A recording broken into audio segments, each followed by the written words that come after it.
અહીંયા કોઈ પણ પ્રકારનો ઘટાડો આજે મળે છે તો ત્યાં તમારે લોંગ સાઈડ ઉપરનો ટ્રેડ લેવાનો રહેશે, પણ જો કે આજે સંકેતો આપણને એટલા કોઈ નેગેટિવ સાઈડ ના દેખાય, પણ ઇનકેસ જો અહીંયા કોઈ વ્યૂ નેગેટિવ સાઈડ નો આવતો દેખાય છે તો ત્યાં તમારે એક લોંગ સાઈડ ઉપરનો ટ્રેડ લઈને ચાલવાની સલાહ બનતી દેખાઈ રહી છે. એ સાથે જ આપણી સાથે હવે બાયોન્ટ કેપિટલના વિરલ બેરાવાલા પણ જોડાઈ ચૂક્યા છે. Viral, good morning. Market anticipation કરી રાખ્યું હતું વ્યાજ દરમાં વૃદ્ધિ આવતી દેખાશે અમેરિકામાં અને આપણે ત્યાં બંને જગ્યાએ, અને એ પ્રમાણેનો આપણને એક આઉટલુક બનતો પણ દેખાયો છે. તો હવે શું લાગે છે, બજારે ઓલરેડી આ વસ્તુની ડિસ્કાઉન્ટ કરી લીધી હતી, તો વધારે કોઈથી અહીંયાથી એક્શન દેખાઈ શકે છે કે પછી હવે માર્કેટનો મૂડ અને માહોલ એ છે કે જ્યાં કોઈ મોટા ટ્રિગર આપણને ઉપર કે નીચેની તરફ આવતા નહીં દેખાય ત્યાં સુધી આપણે એક સાઇડવેઝ રેન્જ બાઉન્ડ કારોબાર જોઈશું? Good morning. તો જે ઇન્ટરેસ્ટ રેટ જે વધશે, વ્યાજદરની જે વૃદ્ધિ રહેશે, એ થોડું શું માર્કેટનું જે એસ્ટિમેટ છે ચેન્જ થઈ ગયા છે. એટલે જે યુએસના એસ્ટિમેટ હતા કે આવતું વર્ષ એટલે કેલેન્ડર યર 2023માં પહેલા એસ્ટિમેટ હતા કે 50 બેઝિસ પોઈન્ટથી ઇન્ટરેસ્ટ રેટ ઘટશે, એ હવે એકચ્યુઅલી ઊંધું થઈ ગયું છે. હવે 75 બેઝિસ પોઈન્ટથી ઘટશે એવા એસ્ટિમેટ છે. શોર્ટ ટર્મ પણ હજી પણ પહેલા એકચ્યુઅલી ચાલુ થયું કે 50 બેઝિસ પોઈન્ટથી વધશે જુલાઈનું જે ફેડની રેટ હાઈક હશે, હવે 75 થી 100 બેઝિસ પોઈન્ટની વાત ચાલુ છે. તો કદાચ જે વર્સ્ટ ઓફ ઇન્ફ્લેશન પ્રિન્ટ હતી આ અઠવાડિયે 9%ની જે યુએસમાં આવી, એ કદાચ વર્સ્ટ હતી. હવે અહીંયાથી ધીરે ધીરે ઇમ્પ્રુવ થતી રહેશે, પણ ફેડ ને એકચ્યુઅલી દુનિયાની બધી સેન્ટ્રલ બેંક થોડી સ્લો હતી ઇન્ટરેસ્ટ રેટ વધારવામાં, તો એનું હમણાં થોડું ઇમ્પેક્ટ આવશે. ઇનફેક્ટ તમે જુઓ તો છેલ્લા 5 દિવસથી યુએસ રોજ જ થોડું બહુ નેગેટિવ રહ્યું છે. બીજું છે કે રિઝલ્ટ્સનું ઇમ્પેક્ટ હવે આવવાનું ચાલુ થશે. ગઈકાલે જેપી મોર્ગન સ્ટેનલીના રિઝલ્ટ્સ ખરાબ હતા. જેપી મોર્ગને બાયબેક કેન્સલ કર્યું, તો ઇનફેક્ટ યુએસ બહુ નીચે ખુલ્યું હતું, 600 પોઈન્ટ ડાઉન ને પછી રિકવર થયું. તો ઇન્ક્રીઝિંગલી એટલીસ્ટ નેક્સ્ટ 15 દિવસ માર્કેટ્સ જે બધા લાર્જ કેપ્સના રિઝલ્ટ આવી જશે 31 જુલાઈ સુધી, તો એનથી ડ્રીવન રહેશે.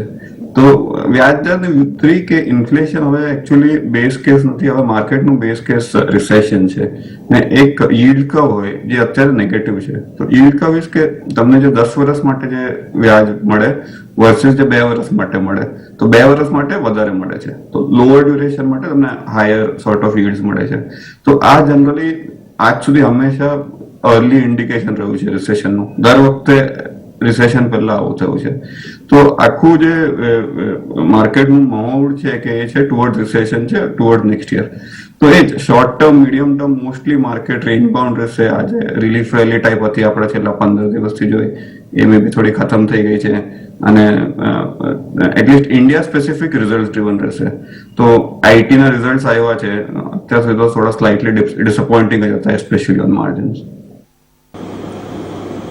ઓકે, તો અત્યારે આપણને વ્યૂ બનતો દેખાઈ રહ્યો છે. ઇન્ડેસિસના ફ્રન્ટ ઉપરની જે એક્શન આપણને બનતી જોવા મળશે અને ઓવરઓલ માર્કેટના આઉટલુક અહીંયાથી જે પ્રમાણે આપણને બિલ્ટઅપ થતો દેખાઈ રહ્યો છે એના માટે સ્ટોક સ્પેસિફિક એક્શનના ફ્રન્ટ ઉપર હવે આપણે આગળ વધીએ અને આજના દિવસમાં સૌથી મોટા સમાચાર જે આવતા દેખાઈ રહ્યા છે, વિન્ડફોલ ટેક્સની સમીક્ષા થઈ શકે છે. અહીંયા ટેક્સ ઘટાડવા માટે આવી શકે છે અથવા તો ટેક્સને નાબૂદ પણ થઈ શકે છે. શું આવે છે ડિટેલ્સ એ આપણે વોચ આઉટ કરવાની રહેશે. પણ વિરલ, આ જો સ્થિતિ આપણને બનતી દેખાય છે તો કારણ કે વિન્ડફોલ ટેક્સના સમયે આપણે જોયું હતું કે માર્કેટમાં એક મોટો ફોલ આવતો દેખાયો હતો અને એનું કારણ હતું રિલાયન્સ ઇન્ડસ્ટ્રીઝમાં જે આપણને વેચવાલી આવતી જોવા મળી. હવે જો એ ફ્રન્ટ ઉપરથી આપણને રાહત મળતી દેખાશે તો આજે રિલાયન્સ, ઓએનજીસી જેવા કાઉન્ટર્સ છે એમાં આપણે એક મોટી એક્શન જોઈ શકીશું. આપનું મત શું બની રહ્યો છે અહીંયા? જે દિવસે વિન્ડફોલ ટેક્સ આવ્યો હતો, ઇનફેક્ટ આપણા શોના ટાઈમ પર જ આવ્યો હતો, ત્યારે જે જીઆરએમ્સ હતા, જે સિંગાપુર જીઆરએમ્સ હતા, એ $25 હતા અને ત્યારે ક્રૂડ લગભગ $114-15 હતું. તો અત્યારે WTI $95 છે, બ્રેન્ટ $99 છે. તો જે એક્સેસ રિટર્ન્સ હતા, જે ઓએનજીસી ને ફાયદો થાય કારણ કે જે ક્રૂડનો ભાવ વધારે હતો એનાથી, તો એને ઇમ્પેક્ટ થોડી નલિફાઈ થશે. ને બીજું જે રિલાયન્સ, કે એકચ્યુઅલી બધા જ રિફાઇનિંગ પર પણ જે લાગ્યો હતો એક્સપોર્ટ ટેક્સ, તો એ રિલાયન્સમાં નલિફાઈ થશે. તો જો એ કાઢી નાખશે તો બહુ પોઝિટિવ સ્ટેપ હશે અને એટલીસ્ટ રિલાયન્સમાં મોટી એટલે એટલીસ્ટ 4-5% અપસાઇડ દેખાઈ શકશે. ઓકે, તો અહીંયા આપણને આ વ્યૂ બનતો દેખાઈ રહ્યો છે ઓટો સ્પેસ માટેનો. વિરલ, આપ ઓટો સ્પેસને કેવી રીતના જોઈ રહ્યા છો? હવે જે પ્રમાણે આપણે ઓટો સેલ્સ ગ્લોબલી એક ડિક્લાઇન સાઇડ ઉપર જોઈ રહ્યા છે, પણ આપણે ત્યાં સુધરતા જોઈ રહ્યા છે, તો અહીંયા હવે પ્રાઇસડિંગ થઈ ચૂક્યું છે આપણા ઓટો સેલ્સના આંકડાઓને, કે હજુ આપણે અહીંયા ફ્રન્ટ ઉપર મોમેન્ટમ બિલ્ટઅપ થતા જોઈશું? તો ઓટોમાં એક્સ્પેશિયલી આપણે અગેન બધી જુદી વર્ટિકલ કન્સિડર કરીએ તો એક ટ્રક્સ છે જે સીવી સ્પેસ છે, પેસેન્જર ને પછી ટુ વ્હીલર. તો ટ્રક્સમાં છેલ્લા 4-5 વર્ષથી સોર્ટ ઓફ મંદી જ રહી છે. તો અહીંયા છે ને વિથ એટલીસ્ટ ઇન્ડિયા સારું કરે છે અને ડોમેસ્ટિક પ્લેમાં સીવી એક ક્લિયર બેનિફિશિયરી છે. તો એક સીવી સ્પેસ સારું કરી શકે. તો ડિસ્પાઇટ ધ રનઅપ હજી પણ સીવીમાં પ્રોબેબલી હજી પણ અપસાઇડ છે. સેકન્ડ પેસેન્જર વ્હીકલમાં ખાલી મારુતિ છે અને મારુતિમાં ઇવન ફંડામેન્ટલી પણ આટલી મોટી ઓર્ડર છે. તો બે વસ્તુ થશે. એક તો જે માર્જિન્સ એકદમ સિંગલ ડિજિટમાં આવી ગયા હતા 9% ટાઈપ્સ, એ હવે ધીરે ધીરે વધતા રહેશે કારણ કે રો મટીરિયલ્સ અક્રોસ મેટલ્સ બધી એ ઓછી થઈ ગઈ છે. તો એક અપસાઇડ આવશે કે માર્જિન ઇમ્પ્રુવમેન્ટ થશે. બીજી કે ઓર્ડર બુક હજી પણ સ્ટ્રોંગ છે. લાસ્ટલી હવે એ લોકોના લાસ્ટ 2 વર્ષથી મોડેલ લોન્ચીસ હતા નહીં એટલા. હવે આખી મોડેલ લોન્ચની સાયકલ ચાલુ છે. ને જનરલી આપણે જોયું છે કે મારુતિમાં જ્યારે પણ મોડેલ્સ આવે ને રીઝનેબલી સક્સેસફુલ મોડેલ હોય તો મારુતિ સારું કરે. તો હમણાં આખી મોડેલ લોન્ચની સાયકલ છે. તો અત્યારે આ પ્રાઇસ પોઈન્ટથી પણ મારુતિ ઇન્ટરેસ્ટિંગ છે. ટુ વ્હીલર્સમાં જે ઈવીમાં માર્કેટ શેર છે કે ઇલેક્ટ્રિક ટુ વ્હીલર્સમાં માર્કેટ શેર લોસ છે, તો એ સોર્ટ ઓફ સસ્ટેન રહી શકે. તો ટુ વ્હીલર સાઇડ કન્સિડર પણ કરવું હોય તો ઈધર ટીવીએસ કે મે બી હીરો, બટ એમાં પણ થોડું શું પ્રોક્સી પ્લે છે ઈવીમાં. ઓકે, તો આ અત્યારે આપણને એક પર્સપેક્ટિવ બનતું દેખાઈ રહ્યું છે ઓટો સ્પેસ માટેનું. પણ ખાસ કરીને જે ઓટો એન્સિલરીના ફ્રન્ટની વાત કરી તો એમાં જેમ કે મિન્ડા ઇન્ડસ્ટ્રીઝ છે, મધરસન સુમી જે હવે સંવર્ધના તરીકે આપણે ઓળખીએ છીએ, એવા કાઉન્ટર્સ છે કે જે આપણને અત્યાર સુધી રનઅપ કે પાર્ટિસિપેટ કરતા નથી દેખાયા. ઇવન તો આખું બેટરી સેગમેન્ટ અમારા જે બેટરીઝ છે કે એક્સાઇટ છે, આવા વર્ટિકલ જે પાર્ટિસિપેટ કરતા નથી દેખાયા. વિરલ, એમાં આપને શું લાગે છે, એમાં ઓપોર્ચ્યુનિટીઝ જોવી જોઈએ? તો અગેન જે ઓટો એન્સિલરીઝ છે એમાં જે સીવીમાં કે ડિફેન્સમાં સપ્લાય કરે છે, જેમ કે ફોર્જિંગ કંપની છે, તો એ જોવી જોઈએ. હવે પ્રોબ્લેમ જે સંવર્ધના મધરસન કે મધરસન સુમીમાં છે કે મોસ્ટલી એક્સપોર્ટ છે અને આખા વર્લ્ડમાં એ લોકોના પ્લાન્ટ છે. તો ગ્લોબલી જો રિસેશન તરફ જશે ગ્લોબલ ઇકોનોમી તો મધરસનને ઇમ્પેક્ટ થશે. સેમ એટલે જે પણ કંપનીઝમાં એક્સપોર્ટ વધારે છે, એમાં છે કે મિન્ડામાં છે, તો એક ઇશ્યુ રહેશે. એટલે જ એ લોકોએ પાર્ટિસિપેટ નથી કર્યું ને લાઇકલી છે કે હજી પણ આગળ જતા આપણે પાર્ટિસિપેટ નહીં કરે. રાઈટ, તો આ ઓટો સ્ટોક્સ અત્યારે વધારે પસંદ આવી રહ્યા છે અને એમાં એક સરળ લિસ્ટ આપણને રાહુલ તરફથી મળી રહ્યું છે, એના પર તમે ફોકસ કરો. ઇવન કિરણે પણ અહીંયા આપણને ઓટો સ્ટોક્સની અંદરના કાઉન્ટર્સ આપ્યા છે.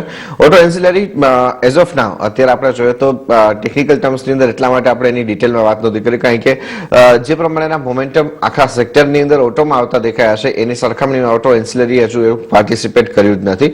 તો એ ફ્રન્ટ ઉપર આપણે પાર્ટિસિપેશન શરૂ થાય પછી આપણે એક વખત ધ્યાન રાખીશું. એ સિવાય વિરલ, આજે જે પરિણામને આધારિત એક્શન જોવાનું રહેશે એમાં એલએનટી, ઇન્ફોટેક અને ટાટા એલેક્સીના ફ્રન્ટ ઉપર જોવાનું રહેશે. ટાટા એલેક્સીએ કન્ઝિક્યુટિવલી આ 8મું ક્વાર્ટર એવું છે કે જ્યાં આપણને એક મજબૂત આંકડાઓ આપતા દેખાઈ રહી છે કંપની. શું આપનો વ્યૂ બની રહ્યો છે ટાટા એલેક્સી અને એલએનટી ઇન્ફોટેક માટે? તો પેલા ટાટા એલેક્સીની વાત કરીએ તો ટાટા એલેક્સીમાં બે વસ્તુ થઈ રહી છે. એક તો લોકોની માર્જિન કન્ટિન્યુઅસલી ઇમ્પ્રુવ થઈ રહી છે. ઇનફેક્ટ અત્યારે ટાટા એલેક્સીની માર્જિન જે Q1માં હતી એ 32% હતી. Keep thing in perspective, TCS 23% હતી ને HCL 17.5% હતી. તો એ લોકોનું આટલું પ્રોફિટેબલ ગ્રોથ અત્યારે થઈ રહ્યું છે. ગ્રોથ ફ્રન્ટ પર જે એ લોકોનું મોમેન્ટમ હતું ગયા વર્ષમાં થોડું શું સ્લોડાઉન થઈ રહ્યું છે. તો કંપની સારું કરી રહી છે પણ વેલ્યુએશન્સ બહુ એક્સપેન્સિવ છે, એટલે એકદમ અધર એક્સ્ટ્રીમ પર છે compare to other IT stocks. તો Tata Elxsi may be short term સારું કરી શકે, બટ ઇવેન્ચ્યુઅલી એનું જે વેલ્યુએશન ડિફરન્શિયલ છે બીજા બધાથી એ કેચઅપ થશે. જનરલી આપણે બીજું સેક્ટરમાં આવી જોયું છે કે જે સર્વિસ કંપનીઝ છે એમાં કશે બી 30% ટાઈપ માર્જિન કોઈના સસ્ટેન નથી થયા. એટલે once in a while report કરી છે કંપનીઝે, બટ એ માર્જિન્સ ઇવેન્ચ્યુઅલી નીચે જ આવ્યા છે. તો મને થોડું શું રિસ્ક લાગે છે ટાટા એલેક્સી પર. એલએનટી ઇન્ફોટેક અગેન પ્રોબેબલી ઉપરથી સ્ટોક ઓલમોસ્ટ 50% કે એટલે 45% ડાઉન હશે. એનું નંબર્સ લાઇક અધર્સ માર્જિન્સમાં થોડું શું પ્રેશર છે જે આખું સેક્ટરમાં છે એ આનામાં પણ દેખાય છે, કારણ કે ગયો ક્વાર્ટરનો એનો બેઝ એટલો ખરાબ નહોતો ઇન ટર્મ્સ ઓફ માર્જિન, તો એટલું ડિક્લાઇન ના દેખાયું જે TCS HCL દેખાયું. બીજું છે કે આમાં જે L&T ઇન્ફોટેક એકચ્યુઅલી તમે જે સોર્ટ ઓફ લાર્જ કંપની જો $1 બિલિયન ઉપરની, તો એમાં સૌથી ફાસ્ટેસ્ટ ગ્રોઈંગ કંપની હતી L&T ઇન્ફોટેક FY 2021-22માં. એ હવે થોડું શું એનું પણ મોમેન્ટમ ઘટતું દેખાય છે. તો L&T ઇન્ફોટેક પણ 22 ટાઈમ્સ FY 24 છે, જ્યારે કે HCL much bigger company 4-5 times bigger company તમને 16-17 ટાઈમ્સ પર મળી રહી છે. તો પોસિબલી આઈટીમાં હજી પણ થોડું શું ડિસ્પાઇટ રૂપી થોડું શું પ્રેશર રહેશે, અને જો કન્સિડર પણ કરવું હોય તો લાર્જ કેપ સાઈડ જોવું જોઈએ. ઓકે, તો મિડ સાઇઝ કરતા લાર્જ સાઇઝ ઉપર વધારે ફોકસ રાખવું વધારે સારું દેખાઈ રહ્યું છે આઈટીના સ્પેસ ઉપર. અને સાથે જો માર્કેટના પ્રી ઓપનિંગ સેશન તરફ આપણે આગળ વધી રહ્યા છે, ગણતરી સેકન્ડ્સ બાકી છે. જોઈ લઈએ કેવી રીતના ઓપનિંગ્સ આપણને થતા દેખાય છે. યુઝ્યુઅલી આપણે જોઈએ છે એ પ્રમાણે એક એગ્રેસિવ બિડ્સ આપણને આવતા દેખાતા હોય છે આઈધર સાઈડ ઉપરના, અને એ જ પ્રકારનું એક્સચેન્જ જોવો અત્યારે દેખાઈ રહ્યો છે. 800 પોઈન્ટ નિફ્ટીની અંદર આપણને જે પ્રમાણેના ફિગર્સ અત્યારે દેખાઈ રહ્યા છે એવી શરૂઆત થતી આપણને નહીં જોવા મળે. ફિગર્સ અત્યારે આપણને આવા વોલેટિલિટી તરફના દેખાતા હોય છે પ્રી ઓપન સેશનની અંદર, તો એ ફ્રન્ટને આપણે અત્યારે ઇગ્નોર કરીએ ને વોલ્યુમ સાથેના જે બીડ મળી રહ્યા છે એની વાત કરીએ. અદાણી પોર્ટના કાઉન્ટર ઉપર એક સારામાં સારા વોલ્યુમ સાથેનું બીડ મળી રહ્યું છે. આ સિવાય ONGCના ફ્રન્ટ ઉપરના આઉટલુક પોઝિટિવ સાઈડ ઉપર મળી રહ્યા છે. ITC, IOC, ICICI બેંકના ફ્રન્ટ ઉપર નેગેટિવ સાઈડ ઉપરના બીડ મળી રહ્યા છે. તો થોડાક બીડને સેટલ ડાઉન થવા દઈએ, કારણ કે અત્યારે બહુ વધારે આપણે અહીંયા ક્લેરિટી નથી આવી રહી, વોલ્યુમ પણ એટલું જનરેટ થતું નથી દેખાઈ રહ્યું. તો થોડોક 1-2-5 મિનિટનો સમય આપીએ, એ બાદ આપણે એના ઉપર એક વખત નજર કરીએ. મીન ટાઈમ તમે રૂપિયા ઉપર એક વખત શરૂઆતના જે આંકડાઓ આવતા દેખાઈ રહ્યા છે એના ઉપર નજર કરી લો. ગઈકાલે આપણે વાત કરી જ હતી કે અહીંયા 80ના સ્તર સુધી ઝડપથી પહોંચતો દેખાઈ શકશે, અને અત્યારે જો તમે રૂપિયો 80ના સ્તરની નજીક પહોંચતો દેખાઈ રહ્યો છે. ઓલમોસ્ટ 79 રૂપિયા 94 પૈસા નિયર, એટલે કે ગઈકાલનો જે આપણને ક્લોઝિંગ હતું ત્યાંથી પણ ફરી પાછો આપણને 1 પૈસા નબળો થઈને ખુલતો દેખાયો છે રૂપિયો, અને હવે અહીંયાથી 6 પૈસાની દૂરી રહી છે ઓલમોસ્ટ 80ના લેવલને પહોંચવા માટે થઈને. તો લેટ્સ સી કેવી રીતના એક્શન આજના દિવસનું અહીંયા આવતું દેખાય છે. આપણા એક્સપર્ટ પણ આપણી સાથે જોડાશે, એના સાથે આપણે કરન્સીના ફ્રન્ટ ઉપરની પણ વાત કરીશું કે કેવી રીતના આઉટલુક અહીંયા બનતો દેખાઈ શકશે. પણ જે પ્રમાણે અત્યારે રૂપિયાની ચાલ દેખાઈ રહી છે, વિરલ પહેલા એક વખત આપનો જ વ્યૂ અહીંયા સમજવા માંગીશું, કારણ કે જે ફ્રન્ટ ઉપર રૂપિયો આપણને પ્લે થતો દેખાઈ રહ્યો છે, અત્યારે ભલે આપણે બજાર રિએક્ટ નથી કરી રહ્યું, પણ આગળ જતા કદાચ આપણા માર્કેટ્સ ઉપર કે આપણા જે પરચેસિંગ પાવર છે એના ઉપર કોઈ ઇમ્પેક્ટ આવતી દેખાશે કોઈ? ડેફિનેટલી. તો રૂપી જે છે એકચ્યુઅલી તમે છેલ્લા 1 વર્ષનું જો ટાઈમ ફ્રેમ જુઓ તો બેસ્ટ પરફોર્મિંગ કરન્સી છે. એટલે કે જે કોઈ પણ યુરોપિયન કરન્સી જુઓ, યુરો કે પાઉન્ડ કે even Swedish kroner, even Swiss franc, એ બધા કરતા પણ રૂપિયા સારું કર્યું છે છેલ્લા 1 વર્ષમાં અગેન્સ્ટ ધ ડોલર. તો એવું નથી કે ખાલી રૂપી ડેપ્રિશિએટ થઈ રહ્યો છે, એ dollar appreciation against every currency of the world છે. ઇન્ડિયામાં જે રૂપીનું જે થયું છે કે RBI ધીરે ધીરે સોર્ટ ઓફ ડેપ્રિશિએટ થવા દે છે રૂપીને, રાધર દેન કે એક સાથે વન ઓફ ઇમ્પેક્ટ આવે. એનું ઇમ્પેક્ટ શું આવશે? તો 2 વસ્તુ. એક તો થોડું શું ઇન્ફ્લેશન હાઈ રહેશે, કારણ કે આપણે જે પણ ઇમ્પોર્ટ કરીએ છીએ ઘણું બધું manufactured item, specially electronic side, અને બીજું કે ક્રૂડનો ભાવ ભલે પડે છે પણ રૂપી ટર્મ્સમાં એનો ભાવ વધારે રહેશે આપણને. તો ઇન્ડિયામાં જે ઇન્ફ્લેશન છે એ થોડું હાઈ રહી શકે જો રૂપી ડેપ્રિશિએટેડ રહેશે, તો એ એક છે. બીજું એનું જે ઇમ્પેક્ટ એ છે કે ઇવન FIsનું જે સેલિંગ પ્રેશર છે મે બી કન્ટિન્યુ રહેશે, કારણ કે એ લોકોને જો ત્યાં પણ જો વ્યૂ હશે કે એઝ અ કરન્સી એ રૂપી ડેપ્રિશિએટ થશે તો પોતાનું sort of Indian market exposure ઓછું કરવાની વિચારવાનું રહેશે. તો રૂપી ડેપ્રિસિએશનના આ બધા ઇમ્પેક્ટ છે. અને ભલે આપણા ફોરેક્સ રિઝર્વ્સ બહુ હાઈ છે, હજી પણ 12 મહિનાનું ઇમ્પોર્ટ માટે જેટલાના શું કહેવાય ફોરેક્સ રિઝર્વ્સ છે, બટ માર્કેટ એમ નહીં ચાલે. એ રિઝર્વ્સ એકચ્યુઅલી ઘટી રહ્યા છે મંથ ઓન મંથ. તો એના લીધે રૂપી પર પ્રોબેબલી પ્રેશર રહેશે મોર દેન અધર કરન્સીઝ. ઓકે, તો અત્યારે આપણને આ એક પર્સપેક્ટિવ અહીંયા બધું દેખાઈ રહ્યું છે અને સાથે જ અહીંયા આપણને આ કાઉન્ટર્સ છે જેને અત્યારે આપણે રાહુલની પસંદના જોઈ રહ્યા છે ત્યાં અત્યારે ટ્રેડ લેવા માટેની સલાહ બની રહી છે. મીન ટાઈમ જો બીટ સેટલ થતા દેખાઈ ચૂક્યા છે. 0.5% મજબૂતી સાથે નિફ્ટીમાં શરૂઆત છે, પણ બેંક નિફ્ટી જો 5% જ મજબૂતી સાથે શરૂઆતના સંકેત આપી રહી છે. આ સિવાય વિરલ એક વખત વેદાંતાનું કાઉન્ટર જુઓ. ફરી પાછી 19મી એક બોર્ડ બેઠક મળવાની છે અને એમાં ઇન્ટ્રીમ ડિવિડન્ડ માટેની ફરી વખત એક વિચારણા કરવામાં આવી શકે તેમ છે. શું અનુમાન આપણે એને લઈને વેદાંત માટે રાખવું જોઈએ? અહીંયા લોંગ સાઈડ ઉપરના ટ્રેડ લેવા જોઈએ? તો વેદાંતામાં એકચ્યુઅલી હિન્દુસ્તાન ઝિંકે 8 અઠવાડિયે ડિવિડન્ડ આપ્યું 21 રૂપિયાનું. તો એને તમે જો વેદાંતા એ પાસબેક કરશે જ, હંમેશા કહ્યું છે, તો એ કરશે તો લગભગ 15-15.5 રૂપિયા ડિવિડન્ડ ટ્રાન્સલેટ થાય છે વેદાંતા માટે. તો જે 19 તારીખની જે બોર્ડ મીટિંગ છે એમાં એટલીસ્ટ આ 15.5 રૂપિયા તો આવવું જોઈએ ને પ્લસ છેલ્લા 3-4 મહિનાનો જે કેશ ફ્લો હશે વેદાંતાનો તો પોસિબલી છે કે એ પણ એડ થશે.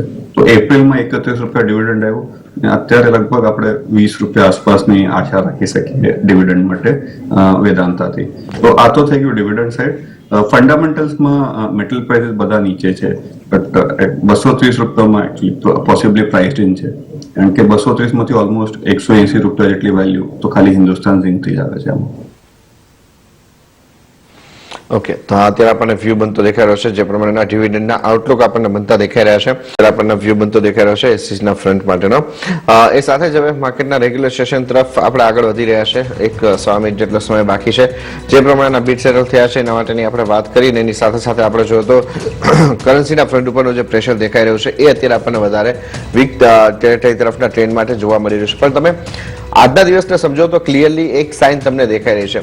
તમે આજે ઇન્ડેક્સ સ્પેસિફિક જો ટ્રેડને ફોલો કરો છો તો એમાં આપણને મોટા એક્શન નથી બનતા દેખાઈ રહ્યા. ગઈકાલે આપણે જોયું તો આટલા મોટા નેગેટિવ સમાચારની વચ્ચે પણ આપણા માર્કેટ ઓલમોસ્ટ 1% સુધી પણ ઘટતા દેખાયા. અને સાથે જ તમે એ રીતના જો કે આજના દિવસમાં તો આ ટ્રિગર પણ નથી અને પ્લસ ફ્રાઈડે છે એટલે આજે ફર્સ્ટ હાફની અંદર જે મૂવ આવતો દેખાશે એ બાદ આપણને આઈધર લોંગ સાઈડ ઉપર હશે તો પાછું કવરિંગ થતું પછી પ્રોફિટ ટેકિંગ આવતું દેખાશે, શોર્ટ સાઈડ ઉપર હશે તો એને શોર્ટ્સને કવર કરતું દેખાશે.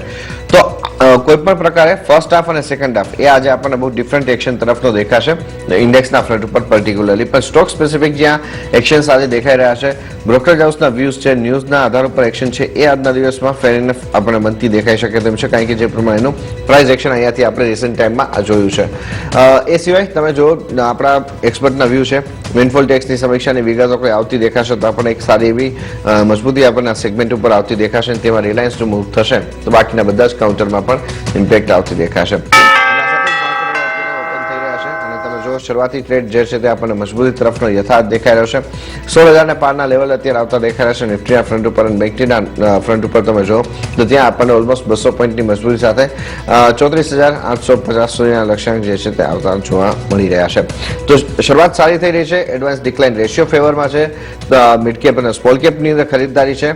નેટ આઉટલુક તો અત્યારે થોડુંક ફૂલ ગુલાબી દેખાઈ રહ્યું છે અને સ્ટોક સ્પેસિફિકમાં જ્યાં આપણે વાત કરીએ તો એફએમસી સ્પેસ તરફથી જે મજબૂતીનો ટ્રેન્ડ છે એ આજે પણ યથાર્થ દેખાઈ રહ્યો છે. એચયુએલ જેવા કાઉન્ટરમાં એક સારી એવી એક્શન પોઝિટિવ સાઈડ ઉપરની બિલ્ટઅપ થતી પણ જોવા મળી રહી છે. તો એ ફ્રન્ટ ઉપર પહેલા વાત કરી લઈએ તો વિરલ ફંડામેન્ટલી એક વખત વ્યૂ આપો આપનો એચયુએલ માટે શું બની રહ્યો છે? એચયુએલમાં બે ઇશ્યુઝ હતા. એક તો વોલ્યુમ ગ્રોથ થોડું ઓછું થઈ ગયું હતું અને બીજું કારણ કે એના ઘણા બધા જે રો મટીરિયલ છે એ ક્રૂડ કે રાધર ક્રૂડ ડેરિવેટિવ છે તો માર્જિન પર પણ પ્રેશર આવવાનું એક્સપેક્ટેશન હતું. હવે બે વસ્તુ થઈ રહી છે. એક વોલ્યુમ ગ્રોથ પર મે બી આ ક્વાર્ટર ખરાબ રહેશે બટ થોડી કોમ્પિટિટિવ ઇન્ટેન્સિટી ઓછી થઈ છે અને બીજું કે જનરલી જે સારો વરસાદ પડે છે અને આખા ઇન્ડિયામાં સારું રેઇનફોલ છે તો એફએમસીજી માટે સારું હોય છે. લીવરે જનરલી સારું કર્યું છે સારા ગુડ મોન્સૂન્સમાં. તો એક વોલ્યુમ પાછું આવવું જોઈએ. એટલીસ્ટ હાઈ સિંગલ ડિજિટ તરફ વોલ્યુમ ગ્રોથ પાછું આવવું જોઈએ. Mid to high single digit તરફ for FY23 from next quarter onward. એક એ છે. બીજું માર્જિન ફ્રન્ટ પર અગેન Q1 ખરાબ રહેશે, કદાચ Q2 પણ થોડો ખરાબ રહે બટ આપણે જો હવે અત્યારના જો ક્રૂડ પ્રાઇસીસ ને અત્યારનો લોજિસ્ટિક્સ કોસ્ટ નાખીએ તો ઇવેન્ચ્યુઅલી થોડું લીવર શું કરે 2-3% પ્રાઇસ હાઇક લેતું રહે થોડું શું ગ્રામેજ ઓછું ઓછું કરતું રહે, તો એ કરીને cost push inflation pass on કરી દે. તો Q2 ને તો મે બી ડિસેમ્બર ક્વાર્ટર સુધી પાછું માર્જિન્સ પણ નોર્મલાઇઝ થશે. તો એટલે હિન્દુસ્તાન લીવરના કાઉન્ટરે સારું કર્યું છે. બટ હજી પણ જેનું જૂના વેલ્યુએશન હતા FY19 FY20 એના કરતા ઘણું સસ્તું છે. તો આ પ્રાઇસ પોઈન્ટથી પણ સારું કરી શકે.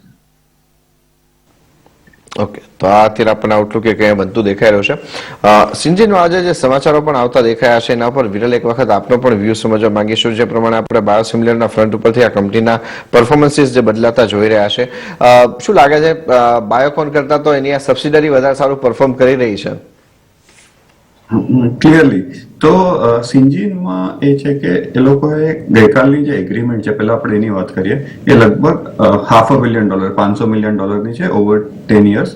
અને આ એક એનિમલ હેલ્થ માટેની એક મોનોક્લોનલ એન્ટીબોડી કહે તો એ થોડું ડિફિકલ્ટ ટુ મેન્યુફેક્ચર છે ને આ મલ્ટી યર એગ્રીમેન્ટ છે. એકચ્યુઅલી ડોગ્સ માટેનું એક એને ઓસ્ટ્રિયો આર્થરાઇટિસનું હોય ડોગ્સ માટે, એના માટેનું આ ડ્રગ છે. તો આ પોસિબલ છે કે અત્યારે તો એનીવે સિન્જીનના સાઇઝ માટે આ બહુ મોટી સોર્ટ ઓફ ડીલ છે. પણ પોસિબલ છે કે અગેન એનિમલ હેલ્થ તરફ ઘણું બધું બીજું પણ બિઝનેસ મળી શકે. તો આના લીધે શું થશે કે સિન્જીન જે CDMO પ્લેયર છે, એ એકચ્યુઅલી જે રિસર્ચ છે એ આઉટસોર્સ કરે. જે ગ્લોબલ જાયન્ટ્સ છે એ બધા એ લોકોનું રિસર્ચ ને ઇનિશિયલ પાર્ટનું જે મેન્યુફેક્ચરિંગ છે, સ્મોલ બેચીસ છે, એ સિન્જીનને આઉટસોર્સ થાય. તો એના માટે આખી એક નવી સેગમેન્ટમાં એ લોકો આવી ગયા છે.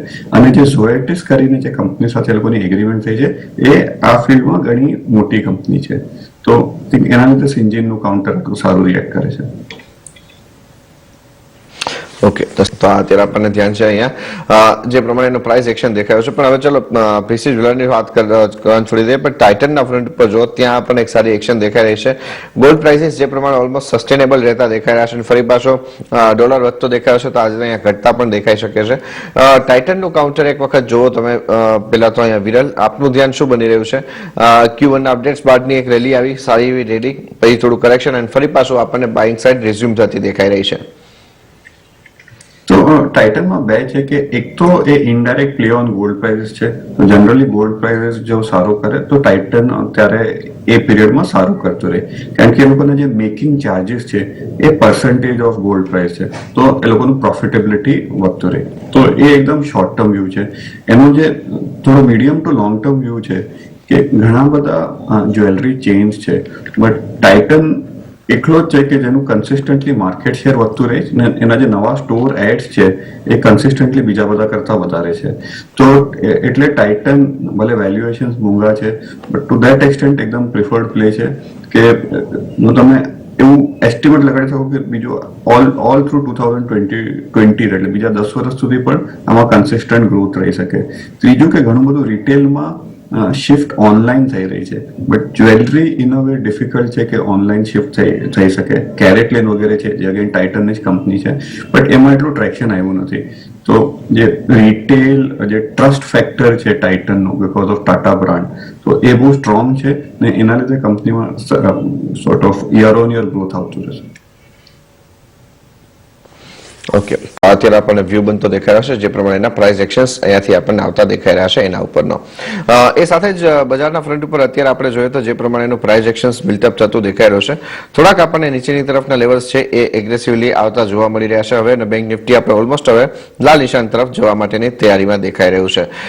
જે પ્રમાણેનું પ્રાઇસ એક્શન્સ અહીંયાથી આપણને આવતું દેખાઈ રહ્યું છે, એમાં આપણે જોઈએ તો કોન્ટ્રીબ્યુટર આજે આપણને જે નેગેટિવ સાઇડ ઉપરના બનતા દેખાઈ રહ્યા છે એવા કાઉન્ટર્સ જોઈ લઈએ તો બેંક નિફ્ટીના ફ્રન્ટ ઉપર આપણને નેગેટિવિટી આવતી દેખાઈ રહી છે આજે AU small finance bank, axis બેંકના તરફથી, અને સરકારી બેંક્સમાં થોડુંક પ્રોફિટ ટેકિંગ આવતું દેખાઈ રહ્યું છે. પર્ટિક્યુલરલી વિરલ એક વખત પહેલા સરકારી બેંક ઉપરનો આપનો વ્યૂ સમજી લઈએ. આપનું ધ્યાન અહીંયા સરકારી બેંક્સ માટે કેવી રીતના બની રહ્યું છે જે પ્રમાણેના પ્રાઇસ એક્શન્સ દેખાઈ રહ્યા છે એને જોતા? તો જે સરકારી બેંક છે એમાં જે NPA ફોર્મેશન છે એ ઘટી ગયું છે.